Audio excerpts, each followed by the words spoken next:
Hi hello ನಮಸ್ಕಾರ friends, ಎಲ್ಲರೂ ಹೇಗಿದ್ದೀರಾ? ಐ ಹೋಪ್ ನೀವೆಲ್ಲ ಚೆನ್ನಾಗಿದ್ದೀರಾ ಅಂದ್ಕೊಂಡಿದ್ದೀನಿ. ನಾನು ಕೂಡ ಚೆನ್ನಾಗಿದ್ದೀನಿ. ನೋಡಿ, ಇದು ನಮ್ಮ ತಂಗಿಗೆ ಡೆಲಿವರಿ ಆದಮೇಲೆ ಗಂಡನ ಮನೆಗೆ ಕರ್ಕೊಂಡು ಹೋಗಿರೋದು.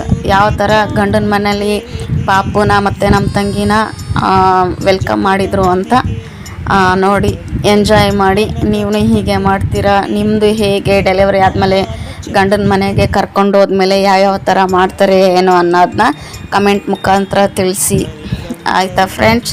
ಯಾರೆಲ್ಲ ಸಬ್ಸ್ಕ್ರೈಬ್ ಮಾಡ್ಕೊಂಡಿಲ್ಲ ದಯವಿಟ್ಟು ಸಬ್ಸ್ಕ್ರೈಬ್ ಮಾಡ್ಕೊಂಡು ನೋಡಿ ಫ್ರೆಂಡ್ಸ್, ದಯವಿಟ್ಟು ಹಾಗೆ ನೋಡಬೇಡಿ.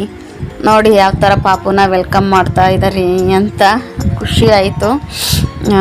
ವೆಲ್ಕಮ್ ಮಾಡಿದ್ದು 5 ತಿಂಗಳಿಗೆ, ಅಂದರೆ ಪಾಪುಗೆ 5 ತುಂಬಿದ ತಕ್ಷಣ ನಮ್ಮ ಕಡೆ ಕರ್ಕೊಂಡು ಹೋಗ್ತಾರೆ. ನಿಮ್ಮ ಕಡೆ ಯಾವಾಗ ಕರ್ಕೊಂಡು ಹೋಗ್ತಾರೆ, ಯಾವ ರೀತಿ ಫಂಕ್ಷನ್ ಮಾಡ್ತಾರೆ ಅನ್ನೋದನ್ನ ಕಮೆಂಟ್ ಮುಖಾಂತರ ತಿಳಿಸಿ ಫ್ರೆಂಡ್ಸ್. ಇನ್ನು ಯಾರೆಲ್ಲ ಸಬ್ಸ್ಕ್ರೈಬ್ ಮಾಡ್ಕೊಂಡಿಲ್ವೋ ದಯವಿಟ್ಟು ಸಬ್ಸ್ಕ್ರೈಬ್ ಮಾಡ್ಕೊಳ್ಳಿ. ಬೆಲ್ ಐಕನ್ ಒತ್ತೋದು ಮಾತ್ರ ಮರಿಬೇಡಿ ಫ್ರೆಂಡ್ಸ್. ಪ್ಲೀಸ್ ಲೈಕ್ ಮಾಡಿ, ಶೇರ್ ಮಾಡಿ, ಕಮೆಂಟ್ ಮಾಡಿ.